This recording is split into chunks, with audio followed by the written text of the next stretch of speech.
Sarah Kennedy, the founder and CEO of Calocurb, is on the podcast today, sharing how she and her team are offering the first natural alternative to GLP-1 injections. If you suffer from persistent food cravings, you want to lose weight, you're on Ozempic or another GLP-1 injectable, or you know someone who is, do not miss this episode. You are going to be amazed by what Sarah has to share about the incredible results that they are getting from people who are taking Calocurb. Unlike the GLP-1 injectables where you have to take them every week to get results, you can take Calocurb in a variety of ways for what you need. And these capsules don't have the nasty side effects that are so common with the injections. And the story behind how Calocurb was discovered and developed is fascinating. Oh, I am so excited for you to learn all about this. So let's get the skinny from Sarah Kennedy. Oh, Sarah, I am so excited to talk about Calocurb, which is taking the world by storm. So, first of all, let's just start at the beginning. Can you explain what Calocurb is and what the active ingredient is? Sure, Tess. Look, I will start at the beginning because I think it's fascinating. It started in 2010 when a group of very talented scientists, government scientists, had a hypothesis that they would find a natural or a plant-based natural extract that suppressed appetite. Now, why did they have this hypothesis? It came from both historical reasons. So historical being in times of famine, Scottish people chewed very, very bitter berries to suppress their appetite. In the Kalahari desert, tribesmen chewed very bitter cacti before they went out hunting. That was actually the origin of hoodia, and this all suppressed appetite. And also there'd been, this is 2010, some recent work done in rats on bitter substances reducing appetite. So they put in a grant from the government, and it was called Foods for Appetite Control. It came back and, no one actually thinks it, but New Zealand has an obesity problem as well. And they got a $20 million grant for this, what they put in, this hypothesis. They started, now bear with me because it gets a bit more interesting, but they started and they took 300 biopsies from the human gastrointestinal tract. It was absolutely hilarious how they got them because the chief scientist had to go around and hang out in hospital lobbies and ask people who were going to have a biopsy, either a gastro biopsy or a colonoscopy, if they'd give him some cells. Well, a lot said no, because they had to be non-disease people. Anyway, he finally got the 300 biopsies, and they mapped the bitter taste receptors right down through the gastrointestinal tract. Now, that had not been done before. So we all know we have bitter taste buds on our tongue, but not through our gastrointestinal tract. Wow. And why that's important is when you, bitter to our taste buds often meant toxic. So it's an evolutionary mechanism of our body to reject bitter things. So if you put them on your tongue, you're going to spit it out. If you put it into your stomach, you might feel nauseous, or you may want to eat more because your body is either trying to get rid of it or get you to eat more food so you dissipate that potential toxin. But if it goes into your upper intestinal tract, you're going to stimulate the release of natural appetite suppressing hormones, that being GLP-1, CCK, and PYY. So they mapped them all down. They proved that these intestinal cells or these intestinal bitter taste buds released GLP-1, CCK, and PYY. So that was great that they had that. That was 2 years later.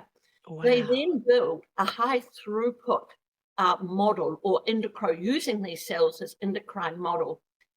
And they tested over 1,000 natural extracts on it. So what could make these food extracts or natural plant-based extract, what could make these express? Well, not unsurprisingly, only two substances made them express. One was a potato oxalate that may be good, but it's poisonous, so you'd be dead. Not so good. Not so good. Maybe thin, but dead. And the second one was a hops extractor. And this was sort of the eureka. So they then went and Wow. tested 50 other hops extract to get the pentultimate one that expressed the most. And it really did. And then they did dose dependencies. They did a whole lot of things. And then they formulated it into capsules. Being scientists as scientists are, they actually took it themselves for a while and did a whole lot of things. So that was great. And then in 2016, they took it into its first human clinical because they knew it worked in the laboratory And and, on themselves. and on themselves, but they didn't know would it work in a double-blind placebo clinical. So this was quite a large one. 30 men, all of them were cannulated so they could take blood over these periods, and it was a big clinical trial. So 30 men all cannulated. They gave what was not even a name then, a capsule with the active ingredient they'd called this hops extract, they called amarisate. They gave them that an hour before an ad libitum or an eat till you're full lunch and an eat till you're full snack.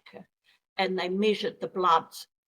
So CCK, which is a very potent appetite suppressing hormone, and GLP-1, they stimulated at 600% above base level and Whoa. PYY at 400. Now, why that's so important is, a lot of things say, oh, I activate GLP-1. Well, yes, they do. Everything activates GLP-1. It's a natural feedback mechanism. But unless you get it above 400%, you're not going to get any behavioral change whatsoever.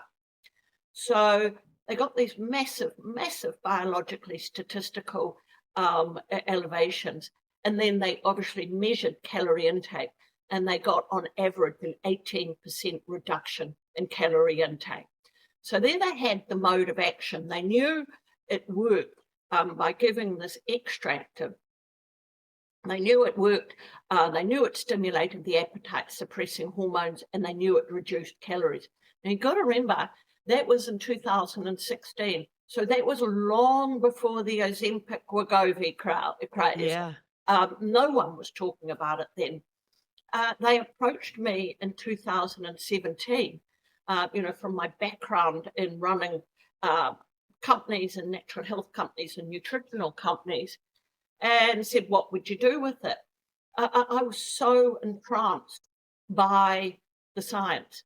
I'd never seen that amount of science in this category, because we do know this category has been plagued by a lot of either shonky or, not backed by science, or things that just aren't that great, like stomach fillers or, Yeah.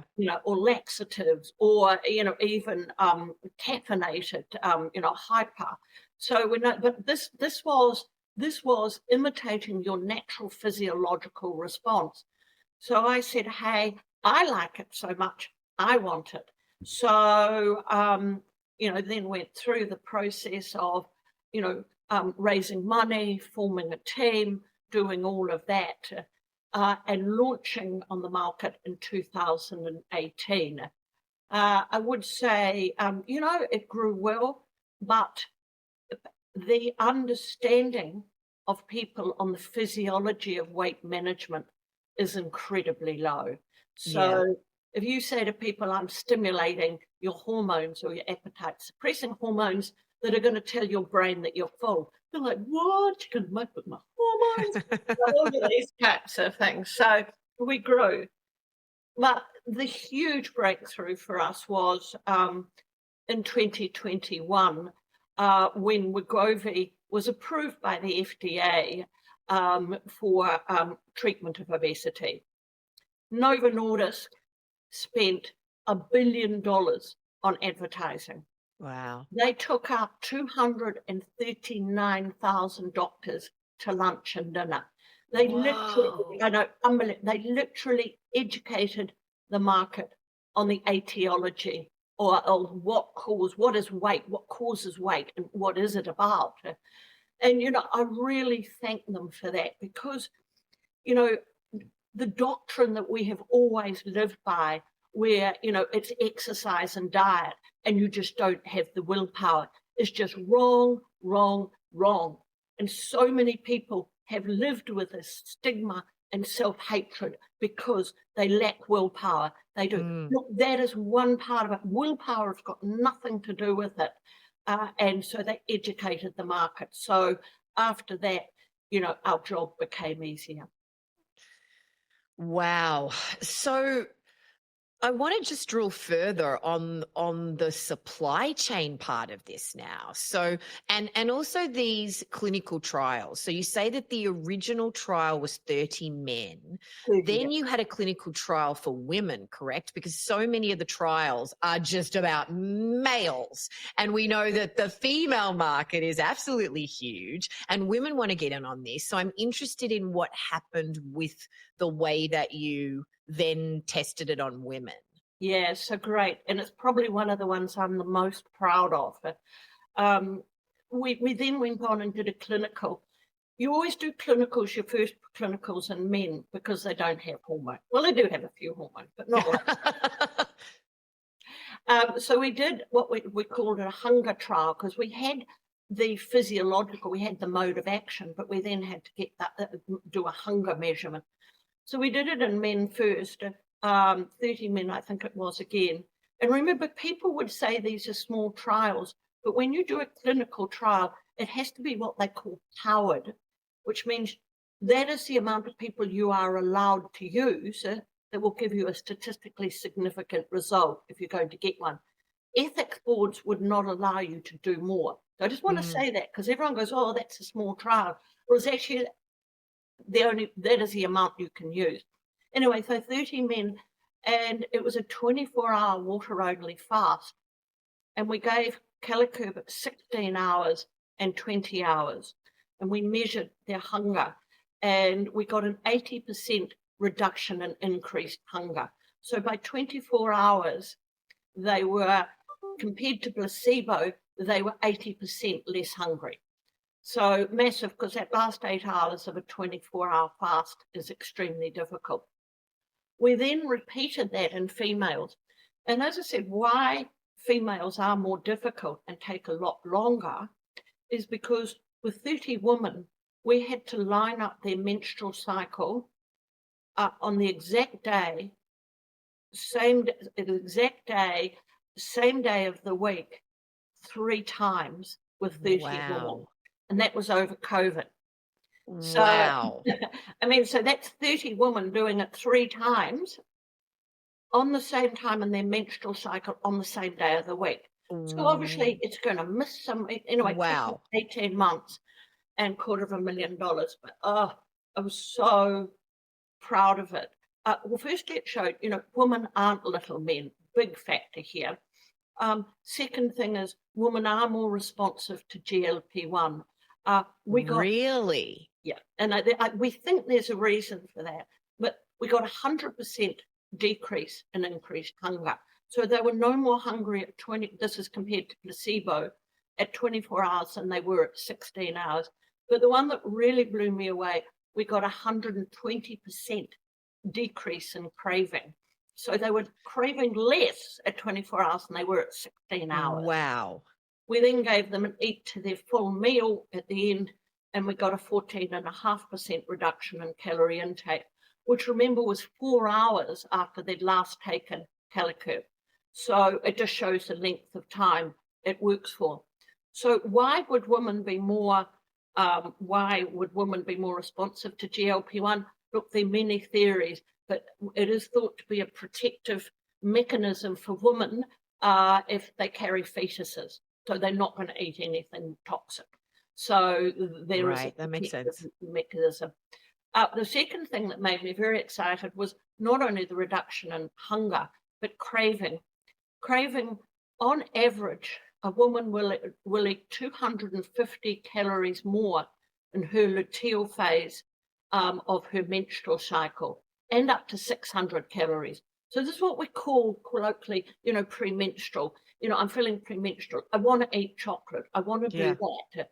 And this is this craving. Now, it in turn is natural, because you may have the possibility of fertilizing that egg and impregnating it So your body is saying, oh, eat more because you're going to ovulate that egg and you may need that energy. But of course, we're not going to do that every month. So every month, you get this average of 250 calories more because your body is telling you to. So I think Calocurb can really not just help people make healthy choices, but can help them in particular times, of the month, and particularly women. So, yeah, it was a long trial. It was an expensive trial. I think I rang my chief researcher, the government one, probably every day for the last 3 months, going, "Have you got a result? Have you got a result? Have you got a result?"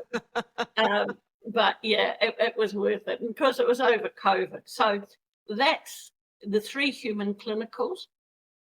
We're on to our 4th human clinical now, which is our largest, and that is 150 people, men and women. So not just little men, men and women, and BMI, so body mass index, between 25 and 35, and it's over 6 months with a 3-month follow-up. And we're measuring body composition, blood glucose, GLP-1 levels, and of course a major one is for us is weight loss. So that will be finished in the last half of this year. So that's a big trial. That's $2 million. So yeah. Wow. Wow. So people are already using this Yeah. in the United States widely. So I was asking you about your supply chain. So a lot of these so-called, natural supplements, whatever, they're packaged in China. They're, we don't know what's going on over there, right? Yours is all done in the United States, right? No, well, we grow the extract in New Zealand. Right. In one of the Yes. most beautiful places called Motueka. So it's a hops flower, and we extract the hops flower. It almost looks like a honey, so very sticky, very thick honey, which we package and then we send to the US. Okay. And it's encapsulated in the US by a company called Lonza, which is one of the largest capsule manufacturers in the world. And it's an FDA, GMP, NH, I don't know, it's got everything behind it. I've been through it. It's a fabulous plant, and it's encapsulated in a delayed release cap. And why it's in a delayed release? Because we want it to go down and it deposits in the upper intestine, and that's where it disperses. So it has to be. So we have a patent around our formulation, which is granted in America and Australia and pending Europe. And the capsule we put it in is patented as well. We then bottle and label in America and sell in America. Okay, so it's the hops is grown in New Zealand and then it's sent to America. And so what else is in the capsule? I mean, I know it's a proprietary formula, but in a No, that's general right. It's always sense. on a capsule. And, I love it that it's patented. It only took us 6 years. It's a long process. Wow. So in Yeah. the capsule is amaracate, being the hops extract. Yes. So amara meaning bitter and sate meaning satiation. Only Yes. scientists could think of that because Yeah. no one else can pronounce it. So I've heard it called so many things, but that was the scientist. So amaracate being the hops extract, a vegetable oil which helps it disperse in the upper duodenum, otherwise it'd sort of go through and not really activate. So it needs to disperse partly, and then rosemary in it a small amount, which is a natural preservative. So you've got 3 natural ingredients that we know the provenance of, or where they come from, each one, and each of them are tested. So so the rosemary comes from Spain, the vegetable oil from America, and the amaracate from New Zealand. So vegetarian, the whole thing's vegetarian, vegan, and so on like that. And gluten-free and all the rest of it. It's great. Gluten-free, Yep. all this. And I just want people listening to understand, you will never taste the bitterness unless you chewed the tablet, which would be silly.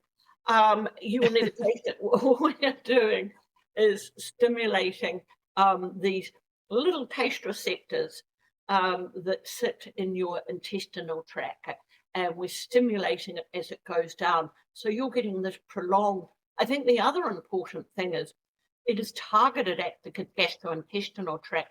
So we don't, literally 99% of it is digested in the lower colon or broken down in the lower colon, less than 1% in the bloodstream.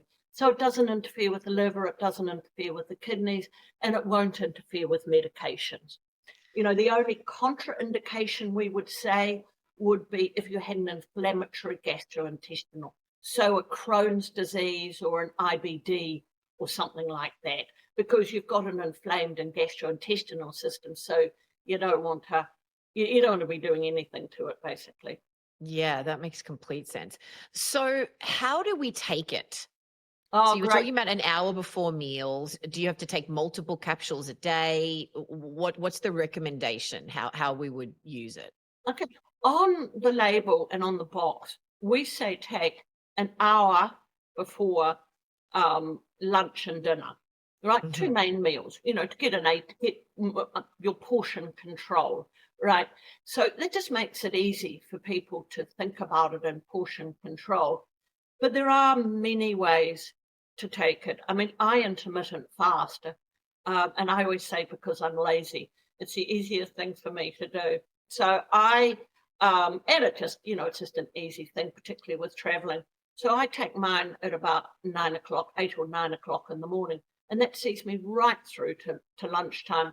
I'm totally fine. I'm not thinking about lunch. I can walk past those muffins. I can walk past that morning tea and not worry about it. So I can do that. And also I'm going to eat a smaller lunch. I'm not going to overeat or have rebound eating. So I take it like that.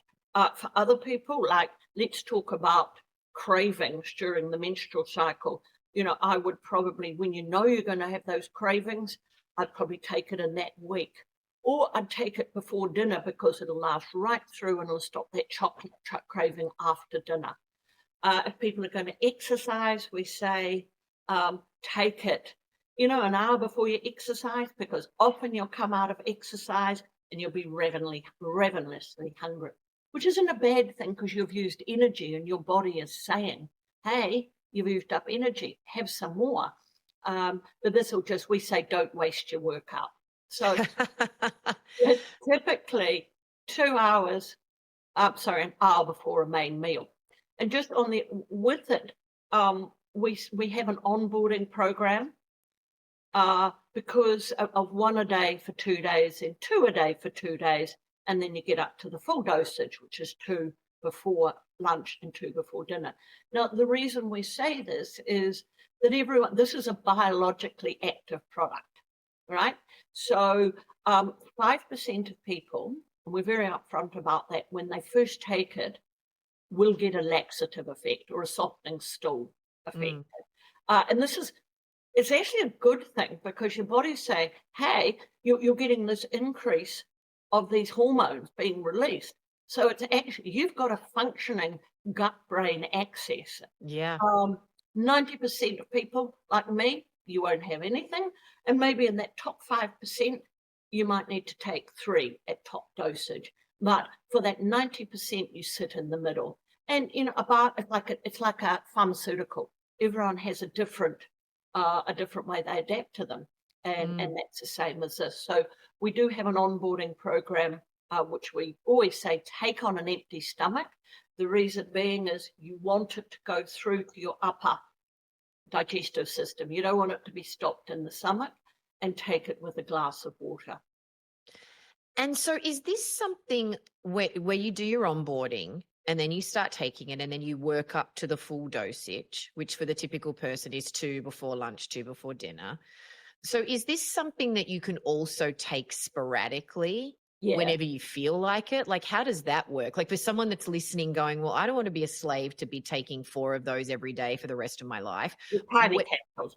Yeah. Where's the flexibility in this for somebody? Total and utter flexibility. And like I only take it once a day, unless I'm going to be eating out late at night. And then I think, oh God, I'm going to be eating at 8 o'clock.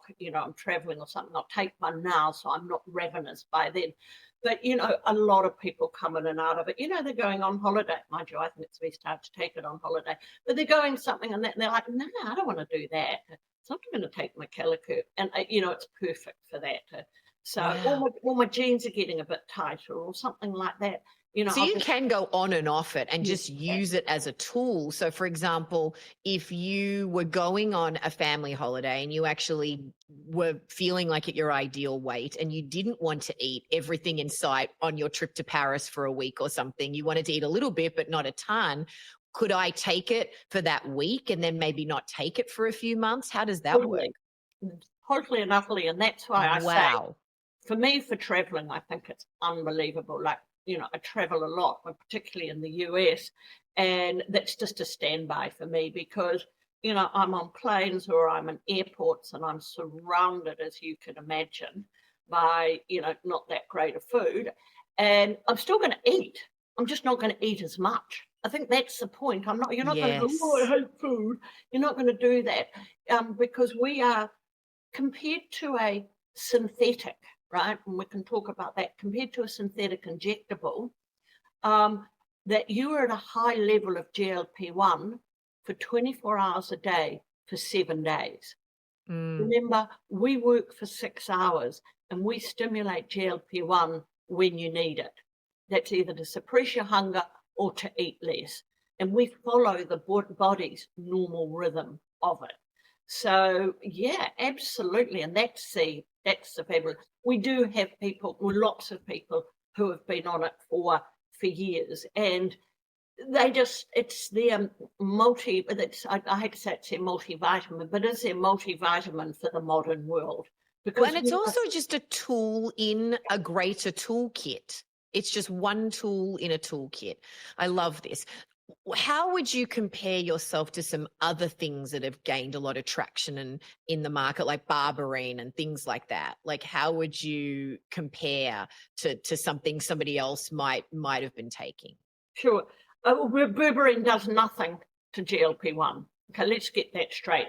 Berberine levels blood glucose. It is used as a blood glucose level, but it does nothing for GLP-1. It works in a it works in a metabolic way, but blood glucose, so it kind of levels blood glucose. That is what berberine does. So berberine is not going to do anything to GLP-1. It does nothing, and it shouldn't ever purport to do anything for your hunger or your craving.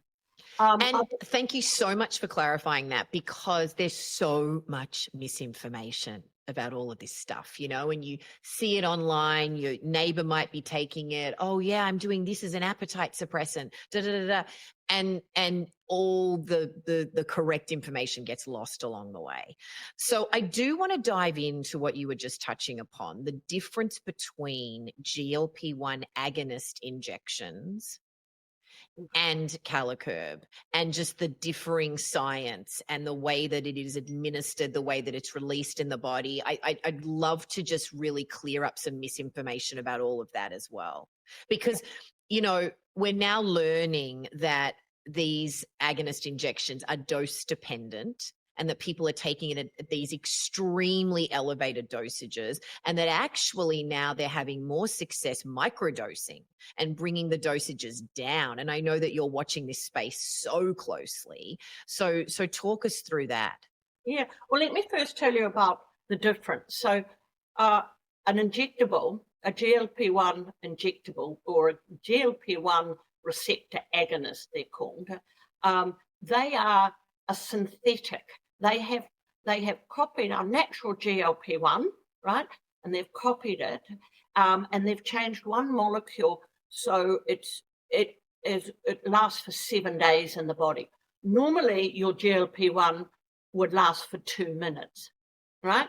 And that our marasate works because we're activating all of these little taste buds right the way down through. So we're sort of firing them as they go down. Think of a pinball machine. We're like that.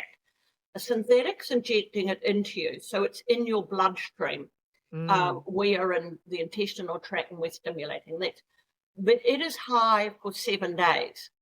Now, there's nothing wrong with that other than it is that what we would call a supra that is a word, by the way. The scientists are telling me, and I'm like, did you make that up or something? But it is actually a word. Obviously, it's a science word. And the supraphysiological level And that's high for 7 days. Um, for 7 days till it's finally broken down. So you have high GLP-1 when you're asleep, and all of these things when you don't need it. And of course, there are many side effects with it, because at a very high level that is, you start to get into this biotoxicity level where you will feel nausea, you will feel, you will have vomiting, you will have these different reactions, this abhorrence, because it's at a very, very, very high level. So we are completely natural. We are just stimulating your natural GLP-1. Mm. However, I think to what you were saying, where we're finding it the most fascinating since 2021, 22, we've been used in three ways. One is, of course, the most obvious was as an alternative. I don't want to inject myself. I can't afford it. It seems too extreme to me, or I just can't take the side effects. So we are an alternative. Let me just back up from that. Semaglutide, which is Wegovy or Ozempic more Mm. commonly known, it on average reduces calories by 24% per day. As I said, we're at 18% if you take Mhm. it as instructed. So going back, so as an alternative, the second one, which is really interesting, and doctors are using it, we didn't promote it, in microdosing. So they're doing these Yes. microdosing of these very low levels, these microdosing of these very low levels of whether it be semaglutide or tirzepatide at the lowest level, and they're giving Kalahari at the same time. So you're getting this exogenous, so synthetic hormone, but you're also stimulating your natural hormone. Wow. So they're doing a hybrid. Yeah. And then the third one, which I think is the most, well, they're all interesting, but this one is when you're titrating people off the injectables. Because, there's been a lot, so bringing them off the injectables, there's been a lot of publication, there's been a lot of news or information about this weight regain. And Yeah, the rebound. Yeah. over two-thirds of people, and probably more, because that was only measured over 62 weeks, Wow. rebound in their weight. So 75% of people rebound and possibly more. Now, there's multiple reasons for that. But one of the reasons is that when you're on an external hormone, when you're on a synthetic hormone, you suppress your natural hormones. Of course, your body doesn't need to produce them because you're taking it externally. And this is what Yeah. we see with, we see it with steroids, we see it with testosterone, we see it with everything. And this is actually clinically known, you suppress it. So when you come off the injectables, your natural gut brain axis is zero. So no wonder your hunger, so it's not all the reason, part of the reason your hunger is going to go bang. And you are going to be like, wow, and you've got no stop button. You haven't even got your natural stop button in there. So they're using Calocurb as people come off as this wonderful maintenance dose. And there's two reasons for that, as I said, physiologically, to kickstart that gut brain axis, to get that natural GLP-1 working again. And the other thing is, people have, and they've just done this paper about how people have this fear and hopelessness coming off these injectables. So there's real Yeah. fear. So we're not only giving them a physiological kickstart, but we're also giving them something to take away that feeling of hopelessness. Because when you come off, there is no maintenance in there. There is no lower dosage. You literally come off. So, yeah, so three ways. And yeah, it's been extraordinary. We just did a 50-patient trial in the US with a large practitioner using it in those three ways. And he's had sensational results. So 10 were on just Calocurb, 22 were on, 23 were on microdosing, and I think 23 or whatever were on, I don't think that adds up. It's something like that, Yeah. 22 were No, on it's the titrating incredible. off. And all of them were great. It's been written up now to be published, and all of them have maintained their weight loss. Just incredible. So you were talking before about big pharma taking out hundreds of thousands of doctors to wine and dine them, educate them about the science, and get their little script pads out to recommend these pharmaceutical intervention strategies. What are you going to do as the little David versus Goliath in this story about getting it to more doctors, like the one that's doing this trial and getting these incredible results? Is it just one doctor at a time, or what's going to be your strategy for that? Yeah, it's a great question. So we go through the practitioner channel as well. I was in America 12 times last year. So literally every month. Don't tell immigration that, they'll probably As long as you leave, I don't think they care. true, true. And we would have gone to probably 18 different conferences. So we go to conferences, we have speakers that speak about us, we publish papers, we do it. So we have, KOL doctors, key opinion leader doctors that we use. We have conferences, we have speakers, we have white papers, we have published papers, we have advertising where we can. But, it is a pay to play.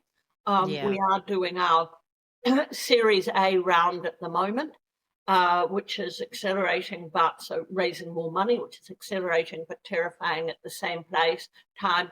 So, literally we, the biggest comment we get is, why haven't we heard of you before? Right. Why Yeah. haven't we heard of you? And, if you look at what Nova did, they spent $1 billion. Yeah. So we're not going to spend that, but how they've educated the market. Thank you, Yes. Nova. Thank you. But how do we get that message out there? And, as I said, conferences, $10,000 US, Yeah. just to attend. A speaker, $20,000 to $50,000. Yes. Clinical trials, as I said, so 2 on. million. Yeah, 2 million. Yeah. So, so we're not at the Goliath, but the big thing for me, Tess, and I think hopefully for people listening, is there is nothing to take people off the injectables. There is no maintenance that's Yeah. effective and affordable. And effective and affordable is the point. Hey, I don't feel so desperate coming off these because I have something that I can work with, and I can work more on, and let's talk about that. I can work more now on what my diet should be. An Yeah. injectable will make you have an extreme. I'm not interested in food. I'm not interested in it. I can eat tiny portions, literally, because I want to survive, right? When Yeah. you come off, you really want to be thinking about, what am I eating? What am I eating? How am I behaving? What are my triggers? So Calocurb gives you that safety net to think about that, to make healthier choices, because you're not going from no food to completely ravenous. You can start making those healthier choices and adapting your lifestyle to that. One of the big differentiating things amongst all the things that you've been talking about is not only that it's synthetic versus natural, but also that the injectables are going into your bloodstream. They're affecting your other organs. They're in your blood. They're mixing up with all the other stuff, right? So anything that has an effect has a side effect, and it keeps going on systemically around the body. It has all these other effects. And obviously the side effects are widely documented, and we're discovering more every day. You talked about how Calocurb stays in the gastrointestinal tract and does not go into the bloodstream. You talked about how 5% of people may experience a laxative effect and may be adapting their dosage according to the symptoms and they may experience. What And are it some will of be the a one-off, or it'll Right. last 24 to 48 hours Yeah. and usually go. But, they may be the lucky people that are just a one capsule. Yeah. Yeah. So, and look, that's true of any supplement, any drug, there's always you don't know how it's going to affect you in any particular circumstance. That's true of anything that we might take. Because everything that has an effect has a side effect potentially. What are some of the other things that you've seen for people to be aware of when taking Calocurb? You talked about taking it on an empty stomach with water, that sort of stuff. What else do we need to be aware of? That's about it. I know it sounds, but some people may get a burp, but if you're a guy, they don't, they might get a little bit of a burp, but if you're a guy, you don't mind because like a beer burp. It's like a badge of honor. But it's a beer burp. Maybe it's just because we're from New Zealand and Australia. Oh, this is hilarious. Oh, that's so funny.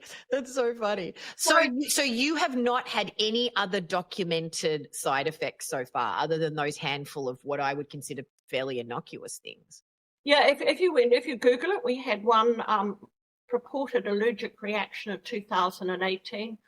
We took that extremely seriously, and we went through I always forget what an allergy doctor's called. Yeah. And he's a very important doctor. And we did a whole thing on it, and he literally called it an idiosyncratic reaction. So we don't know. But that's been out of hundreds of thousands. So I never want to play it down because, this was reported in 2018. But I'd also say hops, which go into our beer, have been drunk for centuries. So its inherent safety is we have drunk it for years. Australia and New Zealand has drunk a lot of it for years. That is so true. But out of hundreds of thousands of people that have taken it, that one case is, as you say, is completely. I do want to say as well, because if you've got herbalists or naturopaths there listening, they'll say, well, what about the phytoestrogen and hops?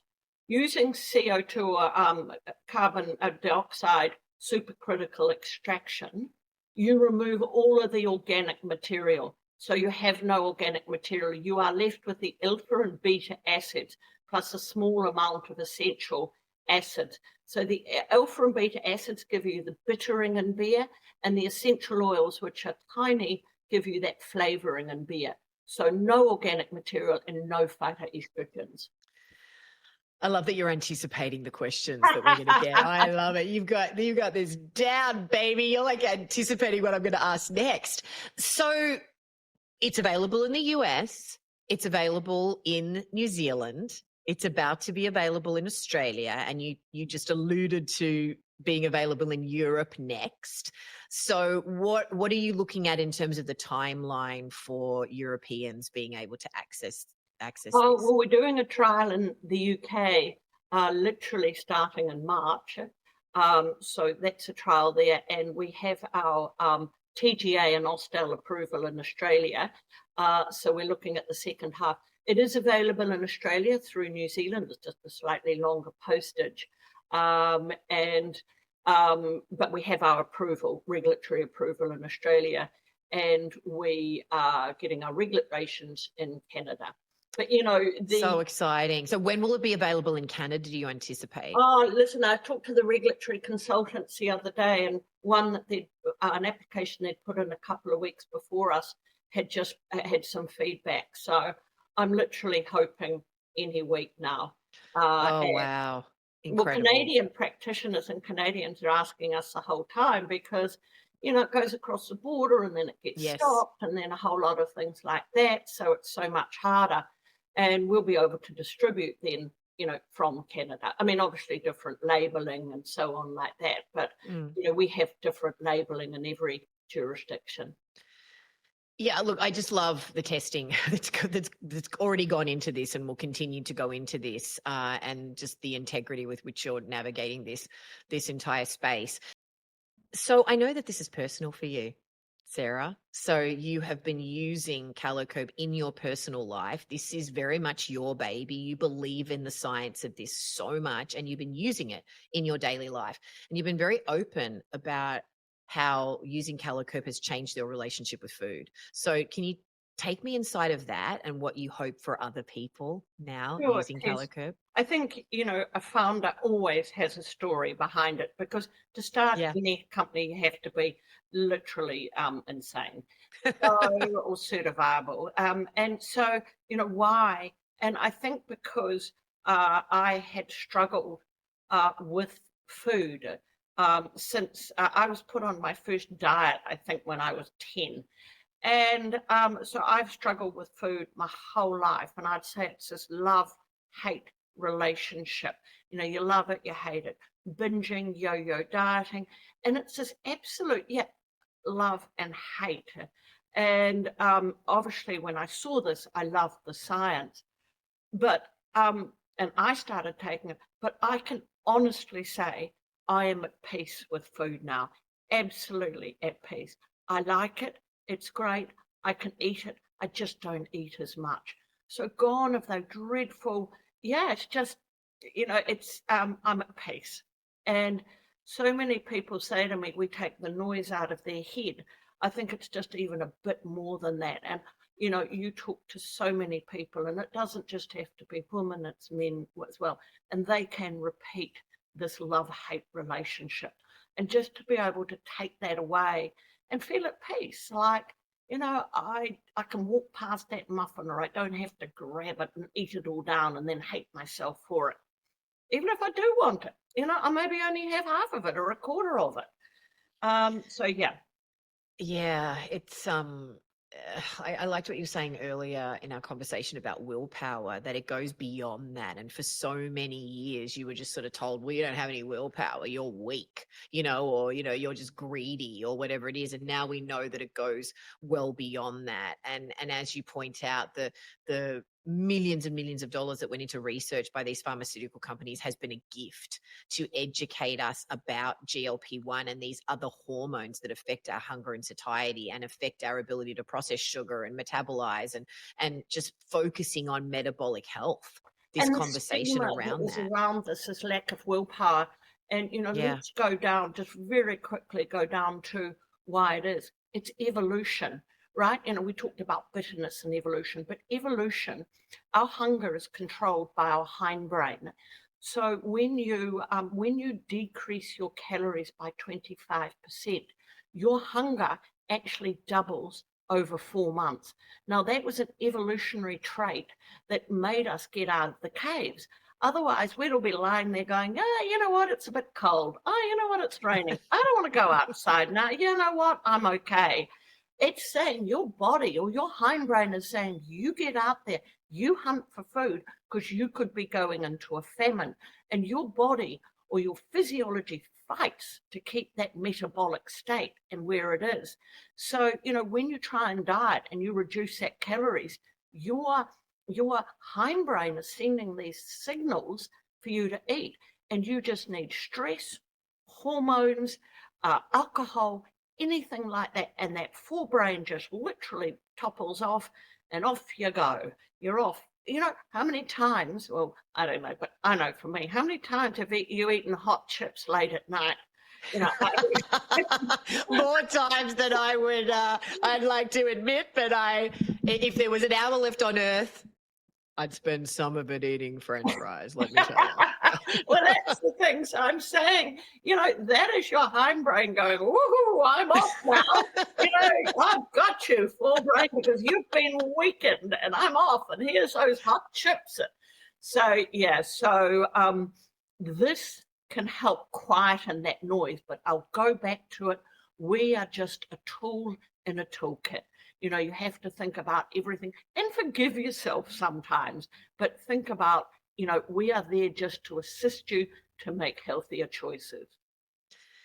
So what's your dream for Calocurb? What's your big dream? I know that you took this over. This is a big personal mission for you. If I was Mary Poppins and I was going to pull stuff out of my carpet bag, what would it be? And you're going to fly away in your umbrella? Of course. No, what would it be? What I want to get away from, it's about just weight and weight loss. This is about, as I said to you, it's about every day being able to help you. You may not, take it at a lower dose, but allow it every day to help you in the modern world, because our physiology is not going to change, right? We've evolved over thousands and thousands of years. It is not going to change. So what was an asset for us in evolution or in primeval times is now a liability. So for me, Yes. it's about getting off. It's about a world where we're not just talking about weight loss, we're just talking about healthy choices and weight maintenance. And it's not about being skinny, it is being about healthy. Yeah. Well, I am excited to see where this goes, and I cannot wait for Calocurb to fully be available in Canada, Europe, Australia, the UK, all of these places, because I know after people hear just the incredible science behind this product, everyone's going to want to get their hands on it, and of course, it's already exploding in the US. So I close every episode with the same question. So I'm going to ask you as, oh gosh, as somebody who has just brought so many companies to the fore and just gone after stuff and has been a CEO to watch on so many lists in so many communities all these years. It's so inspiring for somebody that has a dream in their heart and they don't feel like they quite have what it takes to make it happen. As somebody that makes stuff happen, what would you say to them? I never don't believe in yourself. I think always have the childlike wonder of the world and just, yeah, be kind to yourself. Does that make sense? Yeah. Be kind to yourself and always look at things with a childlike wonder and think, wow, this is fun. I always say, you're very kind about my career, but I always say it's a bit like a drunken spider on a slippery window screen. It kind of goes from one to the other. And I mean, it's been enormous fun, but it's also been things that have interested me, absolutely fascinated me. And so I'd love to say I've been very lucky, but probably it was just the drunken spider. Well, I think you're being very humble, but I do take your point of doing what you're drawn to, doing what you're passionate about, doing what you find fascinating with that childlike wonder and then taking action on it. Oh gosh, thank you for this fabulous conversation. I'm so excited about Calocurb. Thanks, Tess. It's been great to talk to you. Oh, this is an exciting development in the space. It was interesting what she was saying about the benefits of big pharma educating people about the hormone GLP-1. I don't think most people were aware of the importance of it and what it did in the body to speak to leptin and ghrelin, our hunger and satiety hormones, and insulin to regulate our blood sugar and food cravings and so forth. Gosh, it's exciting to learn about the results that they're getting in clinical trials and with consumers and practitioners they're working with in terms of the reduction in appetite and food cravings, caloric intake, and helping people make better food choices and have a healthy, more balanced relationship with food. I really love the way she frames Calocurb as a tool in your toolkit to help you in the modern world. That yeah, our physiology has evolved over thousands of years, and what was an asset ages ago is now a liability, and that it's not about being skinny, it's about being healthy.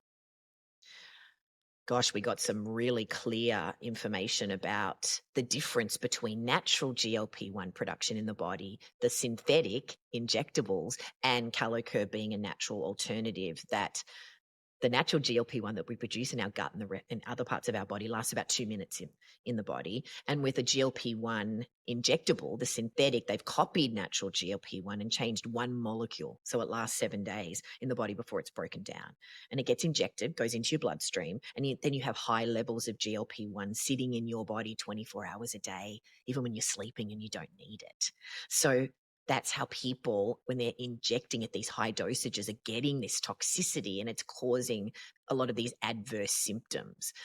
I'm watching the space closely and it's really fascinating to watch practitioners now realize that these dosages are too high and that they're getting really great results by microdosing and doing some other things in conjunction with these injectables to help people sustainably lose weight and then titrate off these injectables. You know, that Calocurb is such a great tool for that, right? Because it's completely natural.